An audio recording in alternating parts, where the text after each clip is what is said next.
Hey everybody, and welcome to another Brief Book Reviews video. So I've gotten settled, got myself a new job, and ready to gear up this channel again.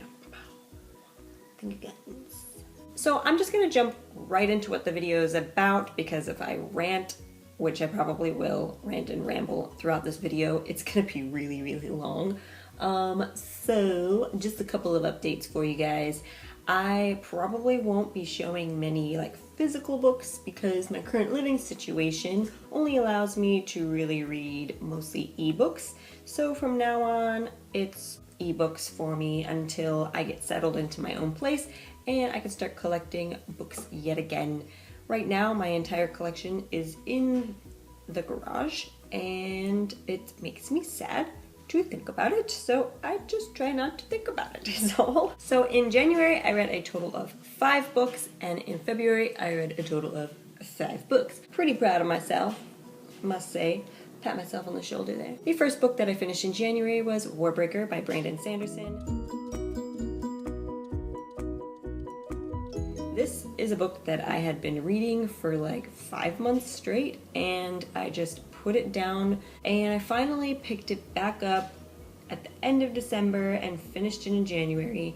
I originally gave this book a 4.5 out of 5 stars, but thinking back on it now, I probably should give it more like a 3.5. I really enjoyed it. I actually like this one better than the other standalone he has, Elantris. With the long period that I didn't read it for, I kind of lost interest in it. I do remember the ending and it was phenomenal, and that's the biggest thing that always sticks to my brain when I think about it. I've heard there's supposed to be a sequel, or he might write a sequel. It's a great standalone.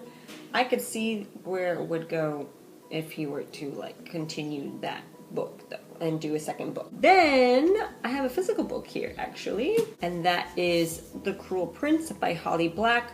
This is a new fantasy YA series of hers that came out at the end of last year, I want to say. I gave it a solid 4 stars. It really helped to get me out of the reading slump. This is about a girl named Jude who, when she's little, her parents get killed by the Fae King, and her sister get taken away by him to live in the fairy world and kind of survive from there.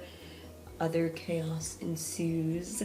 I really enjoyed it. I'm not a huge fairy story fan, but I still found myself intrigued by this story, and it is a lot darker than most YAs. I already have my predictions what's gonna happen because it's a little bit on the predictable side, but what YA fantasy isn't? I'm really looking forward to the second book, and I cannot wait to see what happens. The next 5 books that I read after that, in a row by the way, is now one of my favorite YA fantasy series. I don't know if you guys have ever heard of this series, but if you haven't and you're interested, please check it out, and that is the Awakens series by Elise Kova. If you aren't familiar, Elise Kova wrote the Alchemists of Loom series, which was kind of popular in the booktube community last year or the year before, something like that. I've read the first 2 books to that series. It's really good.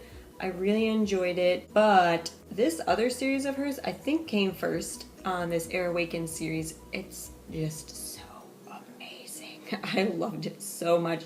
I literally read all 5 books in the span of probably 2 to 3 weeks. The first 2 books I read in January, and then the last 3 books I read in February, and I gave the first 4 books 5 out of 5 stars, and the last book I gave 4 out of 5 stars. I have my expectations for endings of series that for some reason most books just never live up to. It has an Avatar vibe to me when I think about the story plot actually. Everyone has one attribute. If they have magical abilities, they can only control one element. So there are people who can control fire, water, earth, and there were people who could control air, but they disappeared a really long time ago, and they were kind of known as the element that was the most powerful because they could control these crystals that had immense power, basically. So this girl, Vala, finds out early on that she actually has the power of air, so she's like a missing air person. I want to say air nomad, but this is not Avatar, okay? This is not Avatar.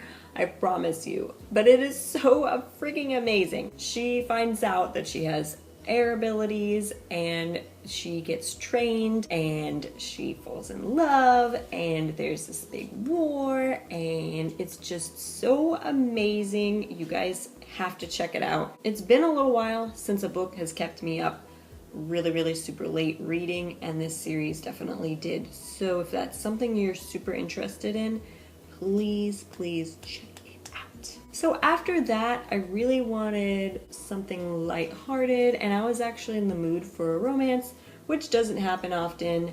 So I decided, I was watching a YouTuber, and I can't remember whose channel it was, but they were mentioning this particular romance, saying that it had like the most amazing sexual tension between the two main characters, so I decided to check it out.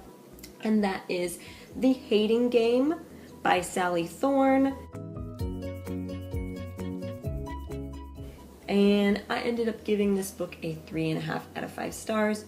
Really enjoyable, read it in like a day or two. It's one of those like hate to love type of stories. It's about these two like corporate secretaries, and they're both vying for the same promotion, and they hate each other, and they like each other at the same time, and things happen, and it's a good time. So the next book I read was The Empress by SJ Kincaid, which is the sequel to The Diabolic. I gave this a 3.5 out of 5 stars. This is about a character named Nemesis, who is a genetically altered person. She is a diabolic, which is a genetically altered person. They are basically bodyguards that are altered to love only the one person they're supposed to protect and no one else. And it's about her learning that she has humanity in her, and that she doesn't need to just love the one person that her brain was altered to love. She can love other people and care about other things. I really enjoyed it. I liked the concept. Some of the stuff was kind of predictable, but I still really liked the first book a lot. The second book, The Empress, I enjoyed the beginning, but towards the middle part, I got a little bored. I feel like some of the middle could have been cut out just because it was like dragging on this one like story plot too long. But the ending of the second book was really good, and I'm super surprised like how dark it went. It went like really dark and twisted towards the end, and I'm super excited to see where the story goes from there. You don't really see that kind of thing in a YA, especially YA sci-fi. I don't know. I don't read much YA sci-fi, so I was really surprised by that. Then I listened to a couple audiobooks. The first one is Godsgrave by Jay Kristoff. This is the sequel to Nevernight. And I ended up giving this a 4 out of 5 stars. You guys know I have my problems with Nevernight. I kind of rant about it when I first read it. I think it's in a video like last year sometime. I had the same similar issues with this book too, but I loved like the plot and where it took me, so I kind of forgave it this time. I still really did not like the first book, but I'm willing to forgive it because the sequel was just really good. I just still have my issues with the main character. I don't like that Mia has a freaking potty mouth. Like, she curses so much. Everyone's always like, she's awesome, she's so badass, blah blah blah. But I just find her like constant cursing just annoying sometimes. But I really, like I said, enjoyed where this second book went, and I'm excited to read the third book actually. So the last book that I listened to was The Night Circus by Erin Morgenstern. And I listened to this book mostly because it was narrated by Jim Dale, who does the narration for all of the Harry Potter books, and it was amazing. I mean, the narration was amazing. I gave the book a 3 out of 5 stars. It was okay. I enjoy fast-paced books more than I do slower-paced books. There's nothing wrong with slow-paced books. This is kind of like a building up, and then you have like a really fast-paced ending. That's kind of why I gave it a lower rating. I still really enjoyed it. Still listened to it within like a few days, but Jim Dale really made that book for me, so I enjoyed it a lot more because he reads it. So that is all that I've been reading. Stay tuned because I will be doing some pre-recordings of what I'm reading now, and also I need to talk about stuff that I've been watching as far as anime and updates with manga and stuff like that. So stay tuned for those videos as well, and I will talk to you guys later. Bye!